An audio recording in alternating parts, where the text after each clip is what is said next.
Vamos abrir a palavra de Deus em 1 Coríntios, capítulo 7, meus irmãos.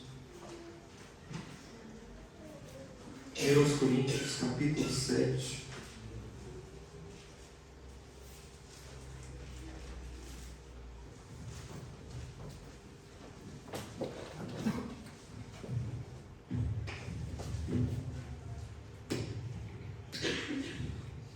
Vamos ler do versículo 25 até o 40.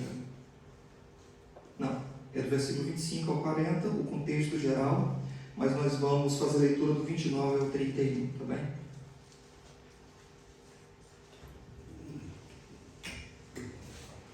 Esta é a última mensagem no capítulo 7. Assim nos diz a palavra de Deus.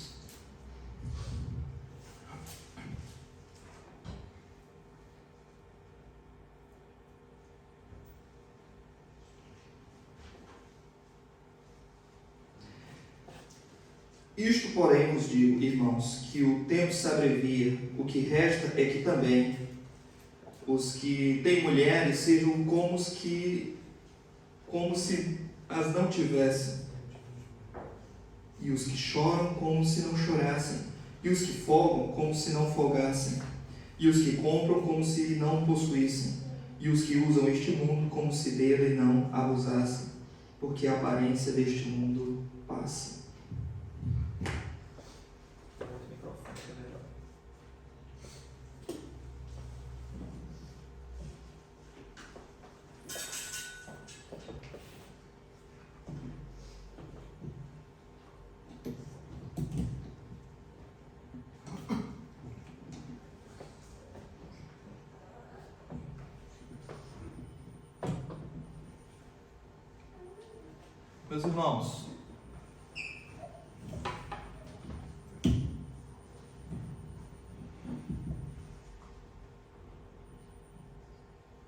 Meus irmãos, os irmãos podem sentar, por favor.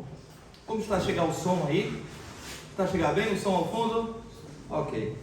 Meus irmãos, estamos numa série de pregações na Epístola de Paulo aos Coríntios, e nós chegamos aqui na última parte do capítulo 7, meus irmãos, e esse texto foi uma luta, tanto porque ele é de difícil interpretação, quanto que o sermão estava quase pronto, não é?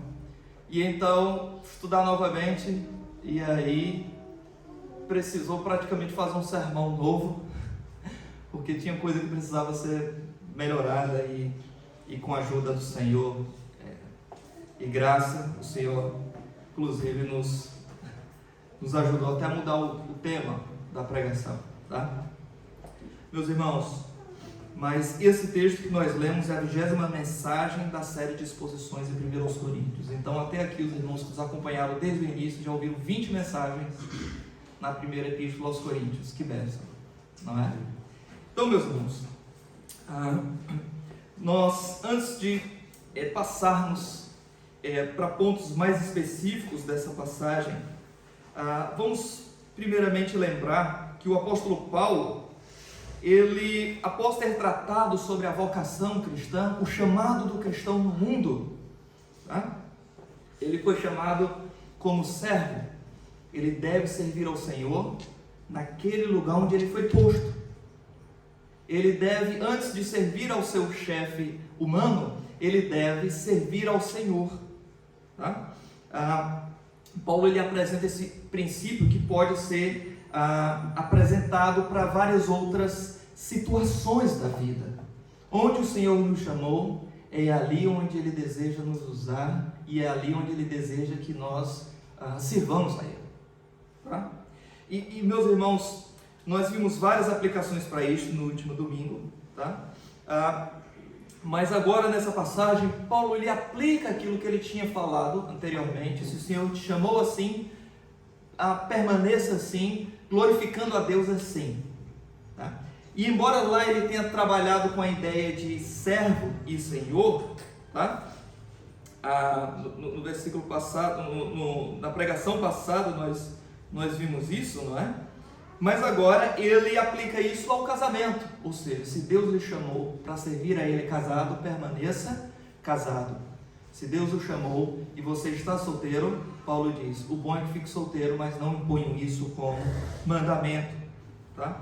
A igreja de Corinto, meus irmãos, nós sabemos que ela tinha dúvidas relacionadas ao casamento, divórcio, viuvez, celibato e contratos matrimoniais, como nós veremos aqui no caso de virgens prometidas a casamento.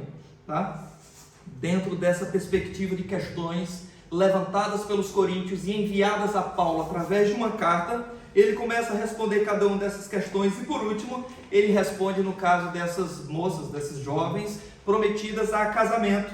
E ele diz em primeiro lugar no versículo 25, para nós percebermos bem o contexto, tá?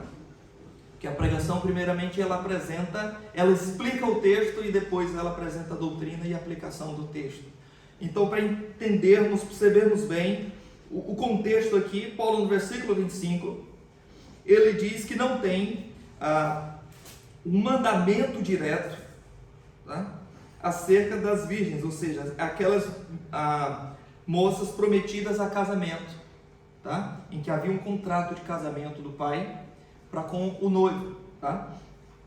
Então, como é que deveria acontecer alguém que foi chamado nessa situação, nesse contrato de casamento, no mundo gentil, que é diferente do judaísmo, num contexto de perseguição? Essa pessoa deveria casar? Ou não deveria casar? Estas eram perguntas sinceras, reais e práticas que os coríntios levantavam ali. Tá? Paulo vai responder sobre isso no versículo 25, mais lá na frente, do versículo 36 a 38, sobre estas raparigas prometidas em casamento e ali no contrato do pai com o noivo. Era assim que acontecia antigamente, naquela cultura. Mas há princípios muito importantes aqui. O apóstolo, inspirado pelo Espírito Santo, meus irmãos, nos apresenta essa questão dentro de um contexto vizinho, tá? Dentro de um contexto ali gentil, tá? Em que existem pessoas prometidas a casamento e ao mesmo tempo há perseguição, como já vos falei. E ele diz que não tem um mandamento direto sobre isso. É por isso que ele diz, não tem um mandamento do Senhor. Ele não está a dizer que faça um como quiser, qualquer um como quiser. O que ele está a dizer é, assim como eu já vos falei acerca de casamento e divórcio, que o Senhor tem mandamento, em Mateus capítulo 19, agora acerca das virgens prometidas em casamento, dentro de um contexto de perseguição, o Senhor Jesus não falou sobre isso diretamente em Mateus 19, em Mateus capítulo 5, versículo 32. Tá? Então sobre isso eu não tenho um mandamento direto da parte do Senhor. Ele diz, dou porém o meu parecer, como tendo alcançado misericórdia para ser fiel. E mais lá na frente ele vai dar o parecer. Tá? Antes disso, no versículo 26, ele apresenta que o solteiro deve permanecer na situação ao qual foi chamado. Versículo 26 ele diz, acho, pois, por causa da instante necessidade, que é bom para o homem o estar assim como. Ele tinha falado de virgens, que é um sinônimo ali para solteiro, tá? No caso a mulher, e agora o mesmo se aplica ao homem, que ele permaneça assim, ou seja, solteiro.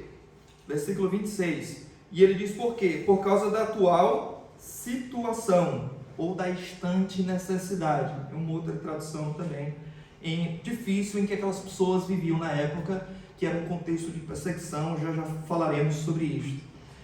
No versículo 27, ele agora vai se dirigir aos casados, e ele diz, estás ligado a uma mulher?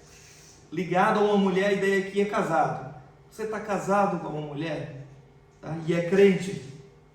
No meio dessa situação difícil, não busque separar-te. E nós vimos bem o que ele falou anteriormente, de que aquela justificativa de alguns coríntios, de que eu devo me separar do meu marido descrente para servir melhor a Jesus, Paulo diz que não é assim. Tá? O casamento entre o crente e o descrente, nós vimos bem, ele não deve ser dissolvido porque um crê em Cristo e o outro não crê. Isso é muito importante, crer em Cristo e não crer.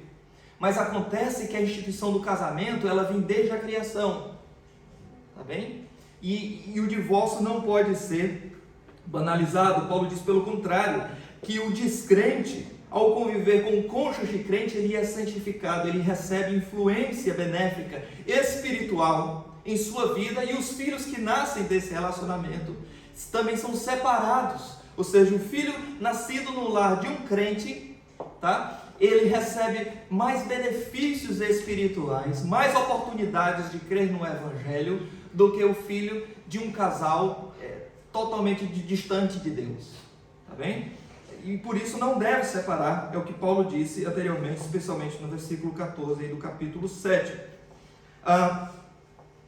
Mais à frente, meus irmãos, Paulo afirma que os solteiros, se decidirem casar, com isto não pecam. Claro, isso que parece meio óbvio para nós, mas nós devemos nos lembrar, meus irmãos, que Paulo ele está ao mesmo tempo a responder uma prática ascética dos coríntios. O que era essa prática ascética? Ascetismo. Ascetismo vem basicamente da ideia de proibições, ou seja, você é mais correto à medida que você põe ênfase negativa nas coisas. Não, não, não.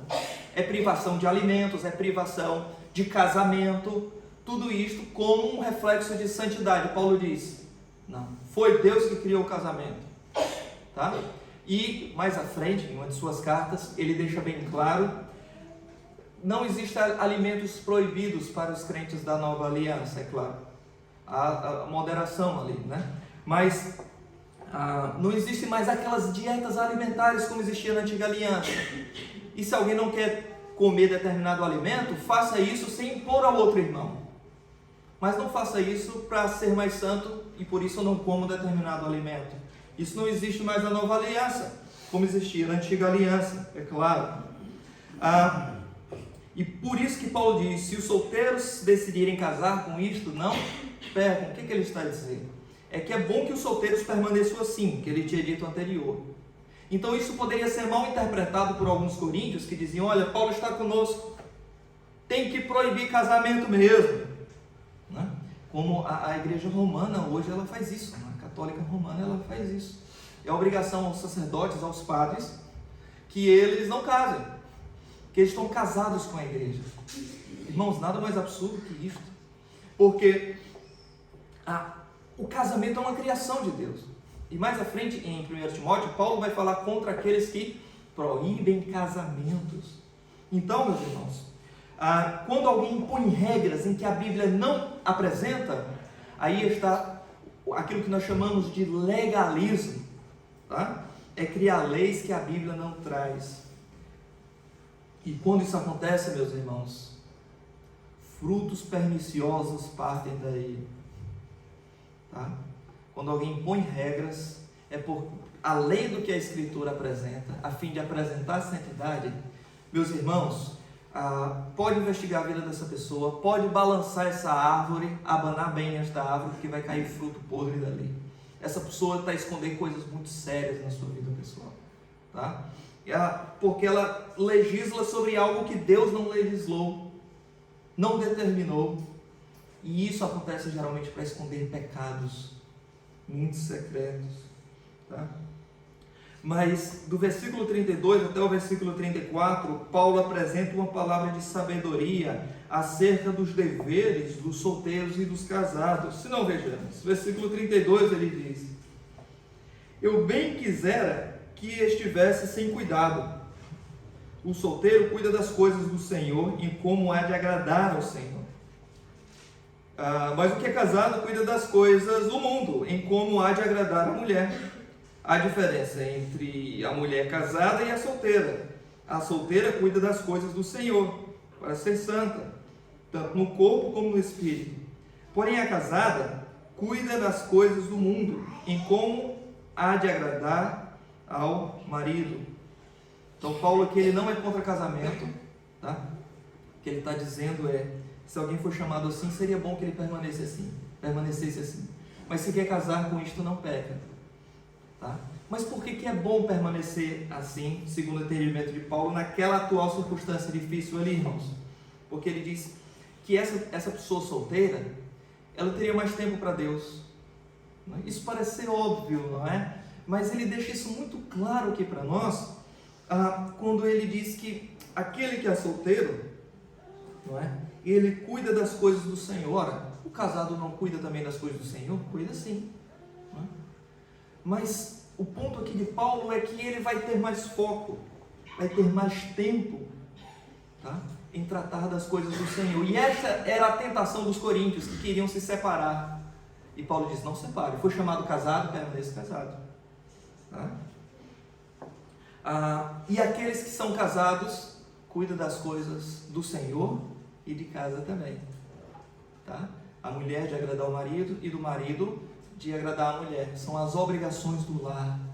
Tá? Que inclui tanto o relacionamento íntimo, como a piedade na família, culto doméstico, apresentar-se como modelo para os filhos, guiar a família de forma consistente nos caminhos do Senhor, na adoração ao Senhor, no culto ao Senhor, fazer com que aquela família resplandeça a imagem de Cristo ali presente, como se naquela casa tivesse, nos umbrais daquela casa, a mancha de sangue do Cordeiro, em que todos saberão que é uma casa de crente ali dentro. O marido, o homem, ele é responsável por preservar este ambiente, e a mulher deve auxiliá-lo nisto, tá? Então isto é cuidar também das coisas do lar, mas também envolve coisas simples, como por exemplo, brincar com as crianças e tudo isso, não é? Meus irmãos, quem está envolvido de forma muito ativa no serviço ao Senhor sabe da dificuldade que é estar envolvido nas duas coisas, não é? Às vezes eu estou em casa e estou ali preparando ali um sermão, preparando um estudo bíblico, falando com algum irmão da igreja, aconselhando, coisas assim, e de repente lá vem a minha Nicole correndo e entra na conversa de uma vez, não é?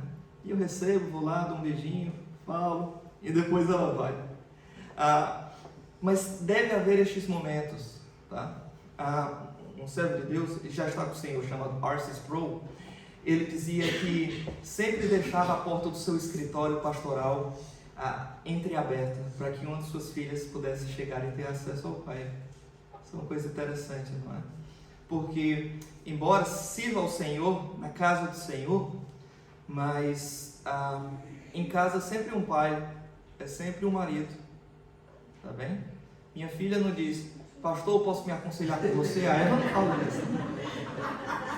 Ela diz o quê? Pai, me bota no colo, me bota aqui no pescoço, me leva para o parque. Ela fala essas coisas, não é?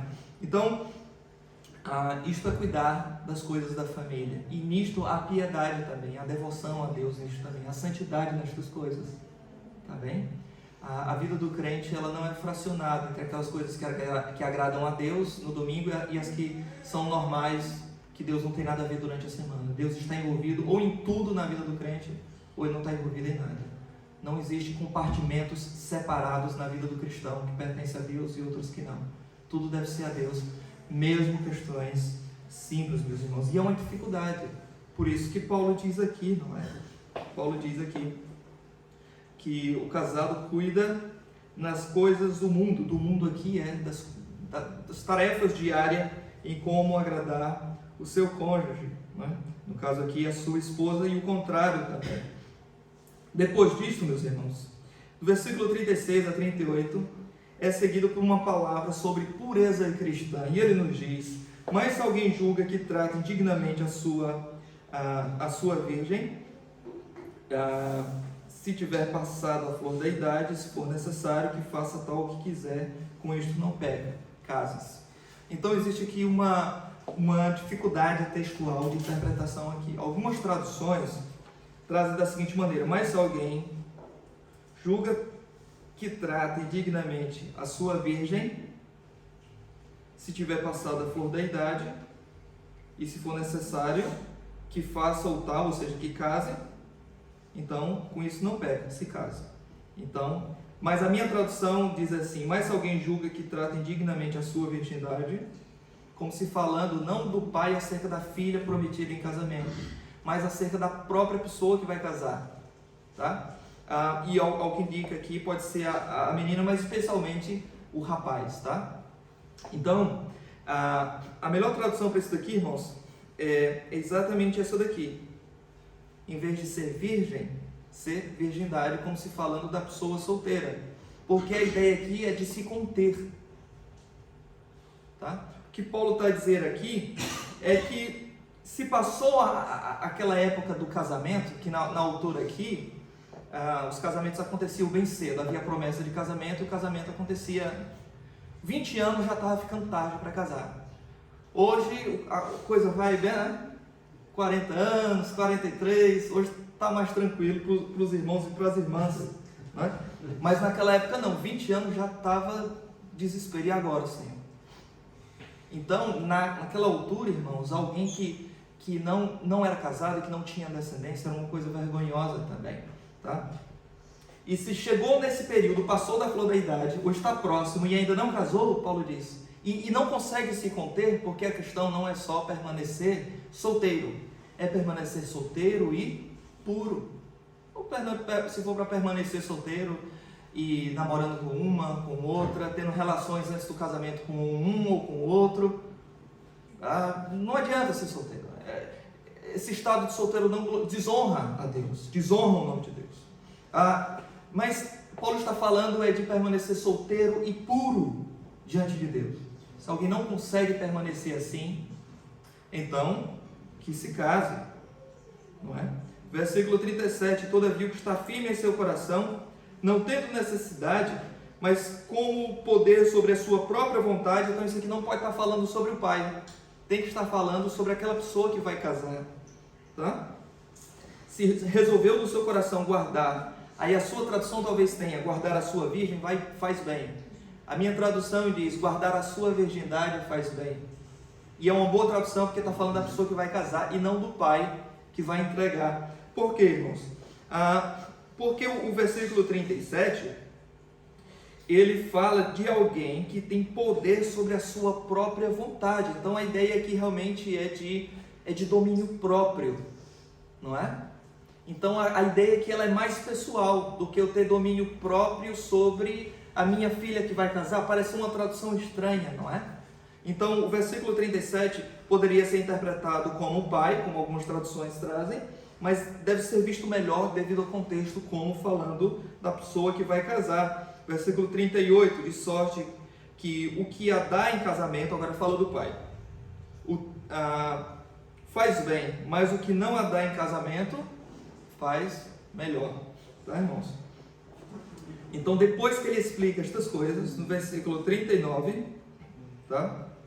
Ele já caminhando para o fim, ele fala sobre o pacto do casamento, tá? E ele diz que a mulher está ligada pela lei todo o tempo que o seu marido vive, mas se falecer o marido, fica livre para casar com quem quiser, contanto que seja no Senhor. Interessante é que ele fala a mesma coisa aqui no começo do versículo 39, do que ele tinha falado no começo do capítulo 7, sobre a estabilidade, o pacto que é o casamento diante de Deus e diante dos homens, tá? E Paulo diz aqui, usando muitas palavras, aquele bordão, aquele refrão, não é? Que sempre nós usamos e sempre existe na hora do casamento, até que a morte nos separe, não é? E aqui, meus irmãos, ele está dizendo que a mulher está ligada pela lei, está falando da lei de Deus, que falava sobre casamento, tá? Todo o tempo que seu marido vive. Ou seja, se no Antigo Testamento o marido morresse, a mulher, ela casava novamente. Aqui é caso de viuvez, tá bem? Mas se falecer o marido, fica livre para casar com quem quiser. Então algumas pessoas falam, opa, já estou pensando naquele irmão bonito, dos olhos azuis, forte, né? Já estou pensando naquela pessoa ali. Aí Paulo abafa aqui o fogo das paixões e diz, contanto que seja no Senhor. Contanto que seja no Senhor. Por quê, irmãos? Porque na Bíblia, casamento de crente tem que ser com outro crente. Casamento com crente, com descrente, irmãos, é desobediência à palavra de Deus. É uma coisa muito séria diante do Senhor. Isso desde a Antiga Aliança, mas no Novo Testamento aqui também deixa claro. Devemos casar com quem quisermos, contanto que seja no Senhor. Tem que ser crente. E ele tem que dar evidências de que é um crente em Jesus. Não somente da boca para fora, mas tem que pertencer ao Senhor visivelmente, podermos ver isso, porque nós não conseguimos ver o coração. devemos ver isso nas suas práticas. É um crente de uma igreja, membro de uma igreja, congrega regularmente numa igreja, dá testemunho, ok, pode até que não ser no fundo do coração, mas dá evidências fortes para isto. Pode casar no Senhor. Mas se não for assim, não podemos casar com quem quiser, simplesmente pela beleza, simplesmente pela conversa que é boa, simplesmente por qualquer outro atributo. Esse casamento diante de Deus é uma desobediência. Pastor, mas eu conheço esse ou aquele, já falamos sobre isso na passada semana. Conheço esse ou aquele que casou e deu certo. Olha, a irmã da vizinha da minha prima, e começa a contar as histórias, né? Se casou e a pessoa se converteu depois e hoje é uma bênção. Ok, para cada caso desse que você me apresentar, eu lhe apresento 5, 6, 7 casos que não deu certo. E já falamos aqui que não existe namoro missionário na Bíblia, né? Não existe noivado evangelista, tá? União de crente com descrente, aquilo que a Bíblia chama de jugo desigual. Jugo desigual é desobediência contra a palavra de Deus. Tá bem, meus irmãos? Além disso, esse texto aqui, alguns irmãos muito queridos, pastores até que eu tenho grande admiração, eles apresentam esse texto aqui para falar que a mulher não pode existir divórcio de nenhuma maneira, tá? Só no caso de morte. Meus irmãos, mas o versículo 39 está trabalhando com uma regra geral. Mas Paulo já trabalhou as minúcias, os detalhes anteriormente. Por exemplo, ele falou de abandono, então que se separe. E está livre, não está sujeito à servidão do marido que foi embora e que você se divorciou, tá? Porque ele quis, iniciativa dele, não sua. Está livre da servidão. Mas que livre dessa servidão é essa? Algumas pessoas dizem, não, ele está livre do marido. Ok, se ele já foi embora, já está livre. Mas por que Paulo ainda diz livre da servidão? Então algumas pessoas dizem, não, ela pode se separar se ele abandonar, mas ela não pode casar novamente, porque ele está vivo. Qual o problema com isso, irmãos? É que essa pessoa, esse crente, que é vítima dessa separação, ainda está debaixo da servidão de outro, não é? Tá? Está ligado, está preso, acorrentado a alguém que foi embora e que não quer saber, ele está debaixo ainda de servidão. O que é que significa estar livre? De acordo com o versículo 39, é livre para casar com quem quiser, contanto que seja no Senhor. Então o versículo 39 explica o que é ser livre no versículo anterior, de uma mulher que foi abandonada e que passou por um divórcio, nesse caso, que não é por culpa dela, tá? Contanto que seja no Senhor. Versículo 40 ele diz, mas a estas mulheres que são viúvas, será porém mais bem-aventurada se ficar assim, segundo o meu parecer. E também eu cuido ter o Espírito de Deus. Os coríntios se ufanavam dizendo que tinha o Espírito Santo. Nós temos o Espírito Santo, e o culto deles era um culto que dava muita ênfase ao Espírito, mas a vida não demonstrava a vida de alguém que foi transformada pelo Espírito Santo, que não somente dá dons, mas que santifica também. E Paulo, agora respondendo a eles, diz, vocês dizem que tem o Espírito, eu também tenho o Espírito, e este é o meu conselho como apóstolo para vocês, tá?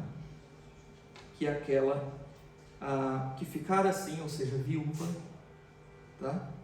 Ela será mais bem-aventurada, tá? Irmãos, aqui ele não está falando de qualquer viúva. Mais à frente, no texto de 1 de Timóteo, primeira carta de Timóteo, ele fala sobre as viúvas que são idosas, tá? Ou seja, viúvas mais jovens, no entendimento de Paulo, poderiam e deveriam se casar no Senhor, tá? Por causa do fogo das paixões da juventude, tá? Mas as idosas deveriam ensinar as mais jovens a amarem os seus maridos, tá bem? Então, este é o contexto, e diante de todo esse contexto, nós percebemos sempre algo muito recorrente aqui no texto, irmãos. Seria melhor se isso acontecesse por causa da atual situação. Nós sempre observamos esse tom de urgência no nosso contexto aqui, irmãos. Versículo 29 ele diz, eis que o tempo se abrevia. Versículo 30 ele diz, os que choram, como se não chorassem, ajam como se não chorassem, porque o tempo se abrevia. E os que usam deste mundo, como se dele não pertencesse. Por causa da atual situação, é bom que permaneça como está. Então existe um tom de urgência aqui, meus irmãos. E por que esse tom de urgência? Esse tom de urgência existe em nosso momento de doutrina e aplicação que eu vos trago por causa da perseguição da época. Por causa da perseguição da época que começou dentro do ambiente judaico e se expandiu para o Império Romano. Tá? A primeira perseguição veio através de judeus contra os cristãos. Os irmãos lembram de Pedro, que foi martirizado. Paulo, que ia pregar numa sinagoga, ele era apedrejado. Uma vez o arrastaram quase como morto. Tá? Então a primeira perseguição veio do judaísmo, mas depois veio a grande perseguição através dos romanos. Já dos dias do imperador Cláudio, ali, década de 40 do século I, já começou uma grande perseguição, mas isto só piorou com intensidade a partir da chegada de um homem chamado Nero Kaiser, tá? Ou Nero César. Este homem, irmãos, ele assolou a igreja. Tá? Apocalipse capítulo 2, versículo 10, fala de alguns que foram jogados na prisão e eles teriam tribulação de 10 dias. Tá? E apóstolo Paulo, irmãos, ele morreu sob o fio da espada de Nero, um dos homens mais sanguinários que existiu na história da igreja. Ele, meus irmãos, a história nos conta que ele matou a própria mãe e fingiu ali um acidente. A história nos conta que ele emasculou um homem que lembrava a sua falecida esposa, que ele matou. Então ele tornou este homem assexuado, certo? Retirou tudo do homem e o vestiu de mulher e desfilava com ele nas ruas de Roma. Um homem extremamente perverso que, enquanto Roma era incendiada, ele estava no alto da sua casa a tocar harpas e cantar. Um homem perverso e, segundo alguns historiadores, ele era também um homem lunático, não é? Ele foi quem impôs a primeira perseguição generalizada contra os cristãos. Uma grande tribulação naqueles dias, meus irmãos, de maneira que, onde havia domínio do Império Romano, havia perseguição contra crentes. Não só em Roma, mas, por exemplo, na Ásia Menor, como Apocalipse capítulo 2, versículo 10, mas outros textos também demonstram isso. Onde havia domínio de Roma, nos países vizinhos, na Europa, chegava pela Ásia também,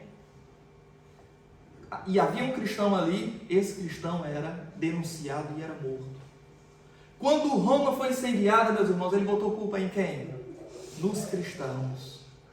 E a história nos conta, Flávio José fala sobre isso, mas José de Cesareia também, que os cristãos foram pendurados, foram empalados, foram atravessados com cruzes, e eles ficaram atravessados com aquela cruz no meio de toda Roma, e na época não existia poste de luz. Então como é que Nero iluminou a cidade de Roma? Tocando fogo nos corpos dos cristãos. Era assim que ele iluminava a cidade de Roma.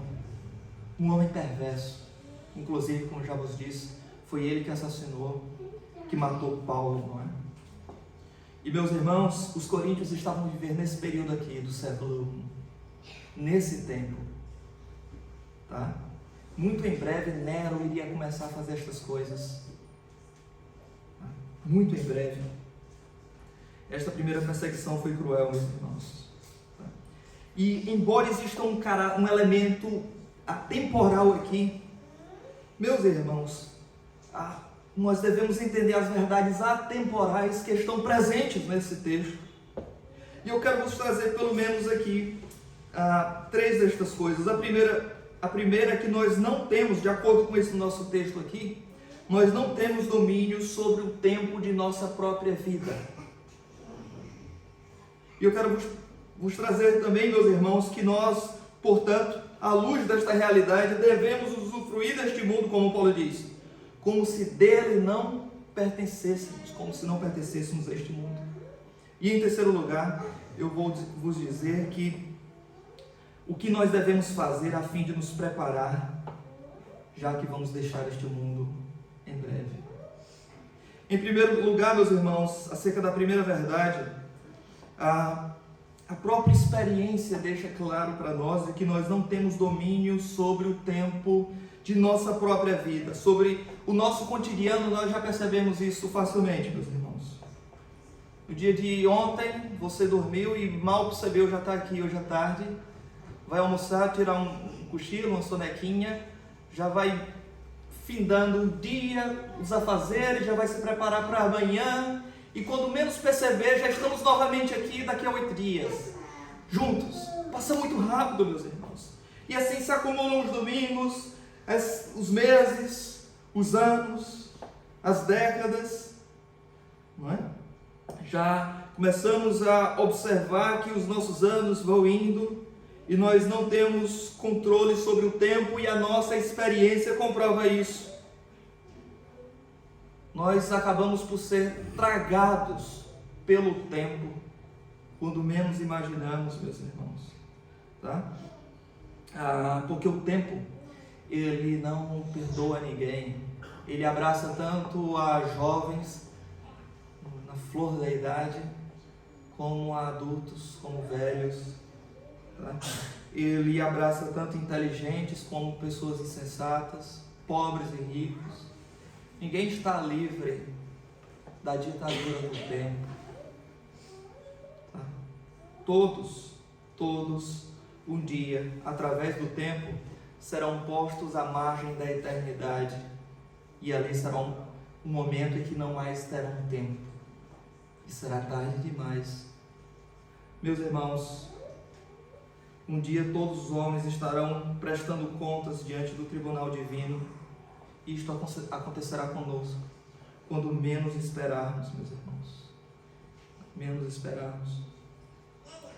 E quantas vezes a gente já vê isso, não é? Os anos passando, nós não sabemos o que nos espera, a próxima doença mundial, não é? A próxima pessoa que vai embora e nós não esperávamos que fosse, o próximo funeral de um parente. Nós não sabemos quando estas coisas acontecerão, porque o tempo é como se fosse um banco para Deus. O nosso problema é que só Deus conhece o saldo. Nós não temos a mínima ideia de quanto é que nos falta para acabar. Mas não somente a experiência comprova isso, meus amados irmãos, mas a Bíblia deixa isso muito claro, que é a nossa regra máxima de fé. A Escritura atesta essa realidade, meus irmãos. Lembrem do jovem Eutico.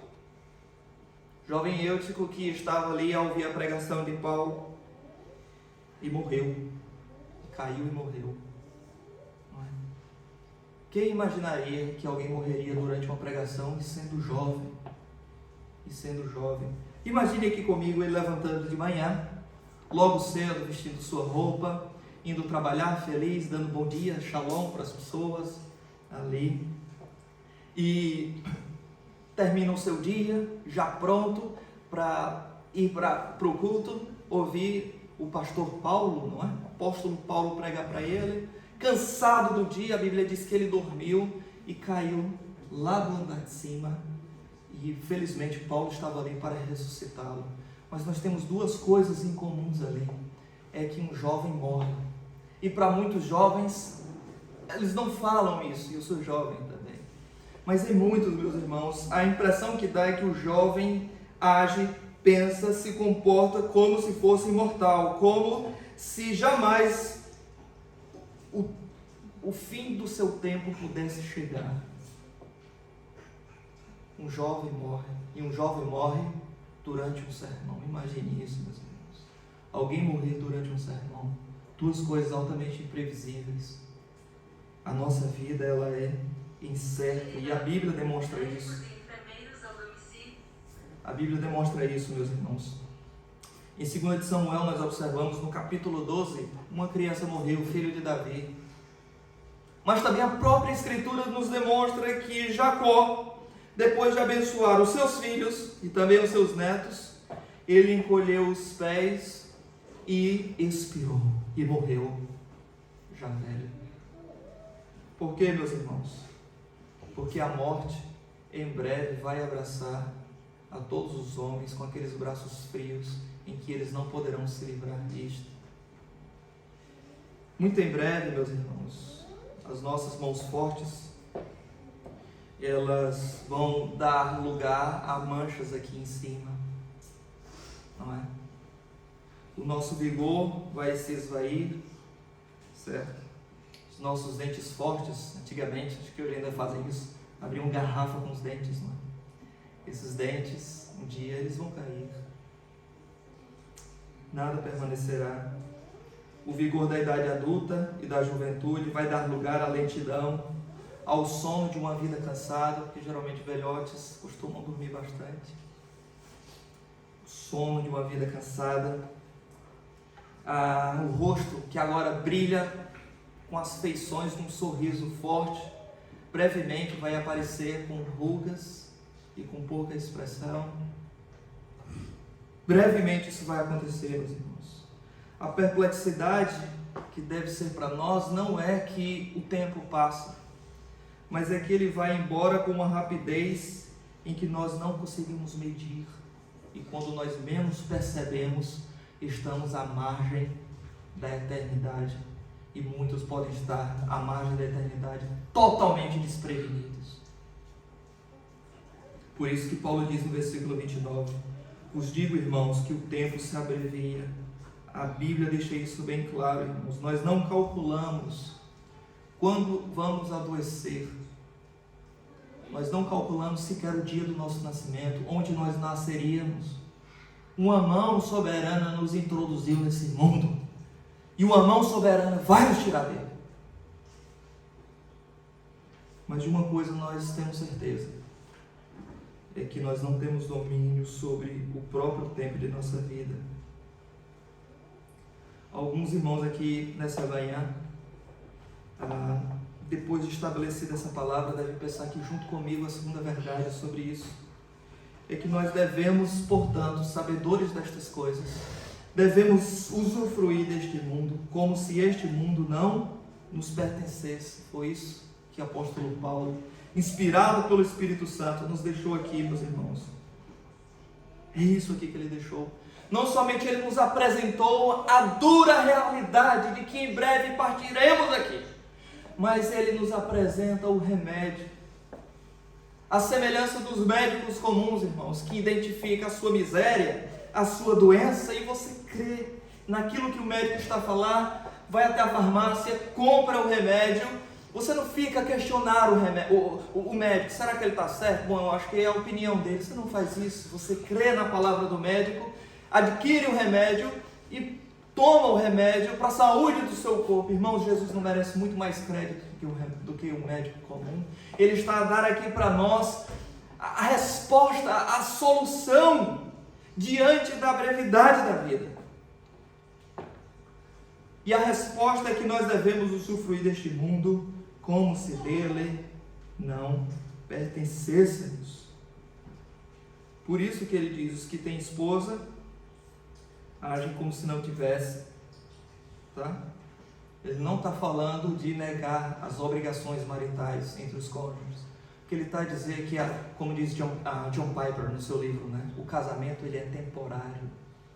Não por causa dos múltiplos divórcios que vergonhosamente muitas igrejas evangélicas têm, mas ele é temporário porque ele é durante esta vida apenas numa preparação para encontrar com o Senhor. O casamento, meus irmãos, na verdade, é uma máquina de santificação em que o marido torna a esposa mais crente e a esposa torna o marido mais parecido com Jesus.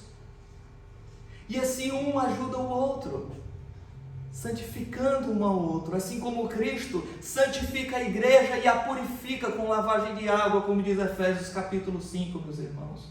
É o marido chegar para a esposa e perguntar, meu amor, você já leu a Bíblia hoje? Você já fez sua devocional hoje? E a esposa chegar para o marido, você está muito estressado. Você já orou hoje, meu amor? Você já leu sua Bíblia hoje? E sinceramente, de coração, ouvir aquilo, realmente eu não fiz, vou fazer agora. Em vez de dizer, quer ser mais santo do que eu? Não. Submetermos a autoridade da Bíblia, que nos diz para santificarmos um ao outro. Tá? E a Bíblia nos deixa claro aqui, meus irmãos, que dentro desta relação entre dois crentes, Um ajuda o outro, um santifica o outro, tá? E, meus irmãos, isto vale para tudo na vida. Entre amigos cristãos, um santifica o outro também, um ajuda o outro também. Mas é trágico, irmãos, é lamentável quando nós observamos muitas vezes crentes que se dão muito bem com quem é descrente e tem total apatia com quem vai para o mesmo céu que ela. A igreja não lhe diz nada, sou totalmente indiferente ao Senhor, à igreja, ao seu povo, a quem chega na igreja, a quem participa da igreja, a quem está nas programações. Uma absoluta indiferença, quando na verdade durante a semana o meu melhor amigo ou a minha melhor amiga é um odiador de Deus, é um incrédulo, que por acaso temos afinidades políticas, de gosto estético, de pensamento e coisas afins. Meus irmãos, nós não podemos ceder a isto. A Bíblia diz: aquele que vive no mundo, desfrute do mundo como se não pertencesse ao mundo. O incrédulo, ele gasta o tempo, mas a Bíblia diz que o crente faz remissão do tempo, remia o tempo, porque os dias são maus. Devemos viver toda a nossa vida à luz da eternidade, irmãos. Tudo quanto fizermos, devemos, assim como disse Jonathan Edwards, não é? Em oração: Senhor, grava a eternidade nos meus olhos, nas minhas amizades, nos meus relacionamentos amorosos, mesmo na igreja, na forma como eu faço as coisas corretas, que não é o suficiente, devemos fazê-lo pela motivação correta, glorificando a Deus. Ah, meus irmãos, o nosso tempo um dia, tudo que é um dom dado pelo Senhor. Se houvesse um 11º mandamento, seria exatamente esse: não desperdice tempo, porque um dia ele será cobrado de nós como qualquer outro dos talentos. Meus irmãos, tudo quanto fizermos, devemos ter isto em vista. Deus me confiou um tempo para que eu pudesse me arrepender dos meus pecados e viver para a glória dele. O que eu tenho feito com este presente de Deus, que depois que vai não dá mais para recuperar? O que eu tenho feito com o tempo que o Senhor me deu? Um servo de Deus chamado Richard Baxter, ele falou uma coisa muito interessante sobre isso. Ele diz: não gaste seu tempo em nada de que venha se arrepender mais tarde, em nada de que não possa orar pedindo a bênção de Deus ali. Não gaste o seu tempo em nada em que você não consiga recordar com uma consciência tranquila no seu leito de morte. Não gaste o seu tempo em nada que você não possa ser encontrado a fazer com toda segurança e propriedade se a morte o surpreender no ato. Pastor, mas a exigência é muito alta. Mas quem diz que Deus tem que se rebaixar aos seus padrões? Meus irmãos, devemos ter isto sempre em mente. Um dia nós estaremos diante do trono de Deus e prestaremos contas de tudo. E em último lugar, eu quero deixar algumas aplicações acerca do que nós devemos fazer a fim de nos preparar para a eternidade que já nos espera. Nós devemos, meus irmãos, em primeiro lugar eu quero falar para os meus irmãos que passam por tribulações, que passam por sofrimento. Meu caro cristão sofredor, que a palavra de Deus te diz nesse texto também, que aqueles que choram vivam como se não chorassem. O que significa isto? O Senhor está nos falando na sua palavra acerca da transitoriedade do teu sofrimento. O teu sofrimento aqui vai durar pouco tempo. Se você chora, viva como se não chorasse, porque em breve o choro vai acabar. Qualquer tipo de sofrimento, de lamento, talvez uma doença que o atormenta durante muito tempo, um parente não convertido que sempre o joga para baixo e lhe faz... O pecado é seu, a culpa é sua, mas você se sente sempre tentado a quebrar a lei de Deus em resposta contra este parente, e isto vai continuar assim. Uma dificuldade financeira que de repente lhe assaltou de vez e a partir daí você não consegue mais se erguer. Jesus não te prometeu uma viagem tranquila, Ele te prometeu uma chegada certa. Deus, ele só teve um filho que nunca pecou, só tem um filho que nunca pecou, mas não teve nenhum filho que nunca sofreu. E você não vai ser diferente. Por isso, tenha na sua consciência aquilo que diz Apocalipse 21, versículo 4, de que um dia, a alegria e o consolo incomparável no futuro vai chegar para ti, porque Ele enxugará dos teus olhos toda lágrima, e não existirá mais morte, nem pranto, nem clamor, porque as primeiras coisas são passadas. Por isso, meu irmão sofredor, no meio do sofrimento, glorifique a Deus no teu sofrimento. Lembre-se que o sofrimento pode ser um instrumento de Deus para te conformar à imagem de Jesus, para te levar mais à piedade, mais à oração, para ser mais parecido com Jesus, porque quando você sofre, é aí que você se põe de joelho clamando a Deus, e sem sofrimento você se esquece da oração. Não esmoreça durante o sofrimento, Deus traz consolação agora, porque a Bíblia realmente diz isso. O choro pode durar uma noite inteira, mas a alegria vem de manhã. Observe bem o que diz o salmista no Salmo 30, não diz que mas a resolução do problema vem de manhã. Ele não diz isso, mas a alegria vem de manhã. Não é que as coisas ao teu redor mudaram de manhã, mas é que você por dentro foi mudado por Deus de manhã. Por isso, meu irmão, minha irmã, sofredor, sofredora, creia na promessa do Senhor de que em breve você estará diante dele, sem mais nenhum sofrimento, com palmas nas mãos, dizendo ao único que é digno de receber o louvor, a glória para todos sempre. Então alguns perguntaram: quem são estes, Senhor? Será dito a ele: estes são os que vêm da grande tribulação, que lavaram o seu sangue, as suas roupas no sangue do Cordeiro. Tenha paciência no meio do sofrimento. A prova é grande, as tentações são inúmeras e os sofrimentos são diversos. Mas lembra do que disse Charles Spurgeon uma vez, esse servo do Senhor, pastor piedoso, falando à sua congregação, embora um homem de Deus e muito usado por Deus, mas ele também era um homem muito doente. E um dia ele chegou à sua congregação nos seus dias maus, e ele falou: irmãos, existem duas bênçãos na vida de um cristão. A primeira bênção chama-se saúde, e a segunda bênção chama-se doença. Porque Deus vai te aperfeiçoar por uma ou por outra. Meu caro ouvinte, tenha isso no teu coração.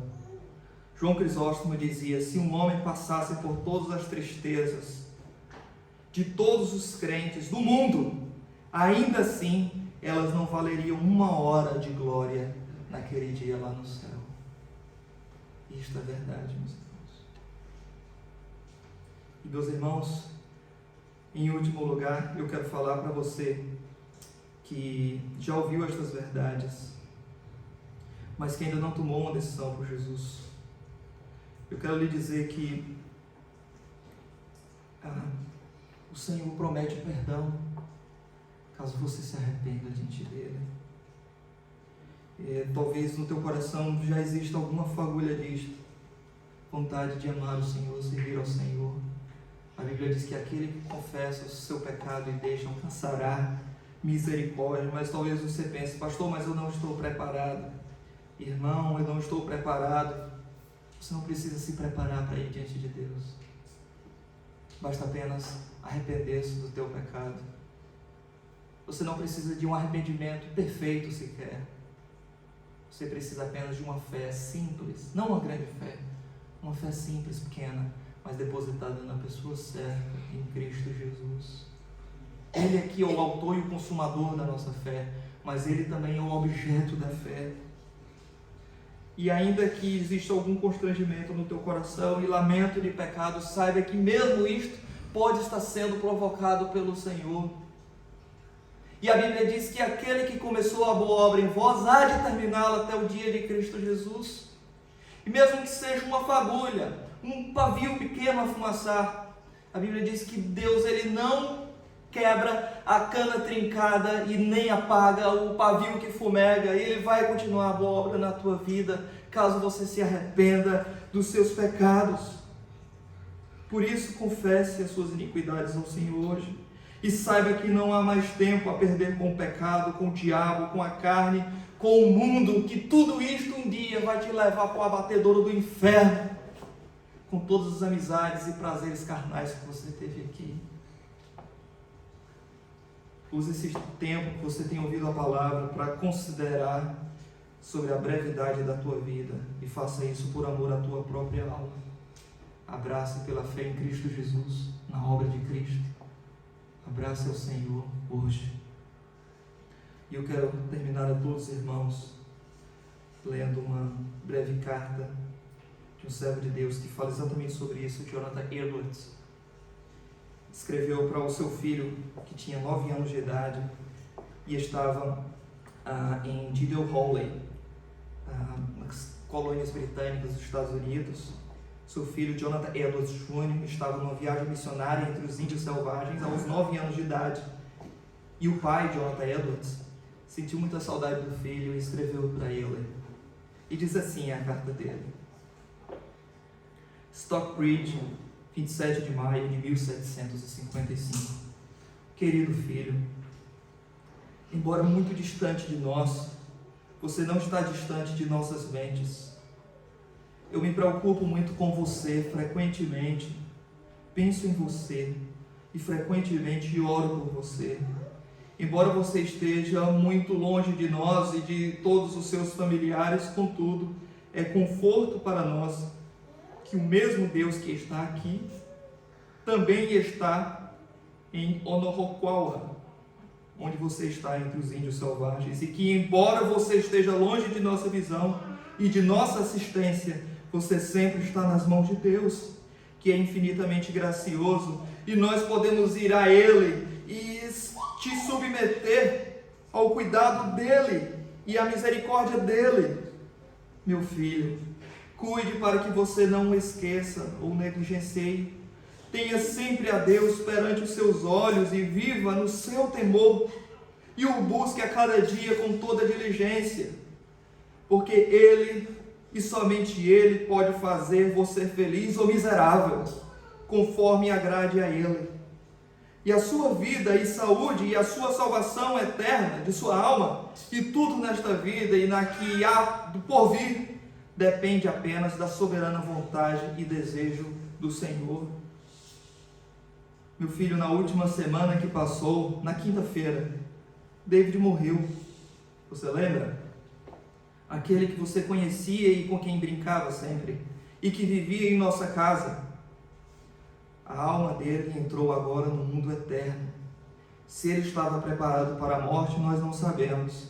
Este é um aviso audível de Deus para que você também se prepare para a morte. Você vê que ele, sendo jovem, morreu, tal qual aqueles que são velhos também. David não era muito mais velho do que você.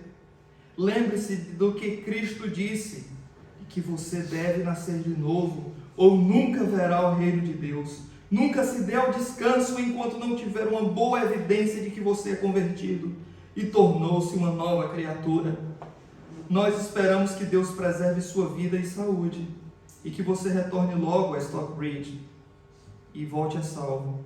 Mas sempre se lembre de que esta vida é incerta. Você não sabe se irá morrer em breve. Portanto, há necessidade de estar sempre pronto. Nós temos há pouco ouvido que seus irmãos e irmãs em Northampton e em Newark estão bem. Seu idoso avô e sua avó, quando estavam em Windsor, mandaram dizer que o amam. Nós todos aqui dizemos também o mesmo. Eu, seu eterno e afetuoso pai, Jonathan Edwards. Vamos orar, meus irmãos. Seu Deus, obrigado pela tua palavra, Senhor. Oh, meu Deus, nós confiamos em tuas mãos, não só a nossa vida, mas a vida de nossa família também. E te pedimos que o Senhor se apiede de todos nós e nos faça, Senhor, perceber a brevidade da nossa vida, e que não faltará muito para ouvirmos o nosso nome ser pronunciado na manhã da ressurreição, quando as trombetas tocarão e o Senhor nos chamará do sepulcro para estarmos em pé diante dele. O que traremos nas mãos, Senhor? Perdoa-nos, Senhor, porque tantas vezes esquecemos disto nas trivialidades do dia a dia. Ó Senhor, grava a eternidade nos nossos olhos, aplica essa palavra no nosso coração. Em nome de Jesus nós oramos. Amém. Quero convidar os irmãos a ficarem em pé comigo.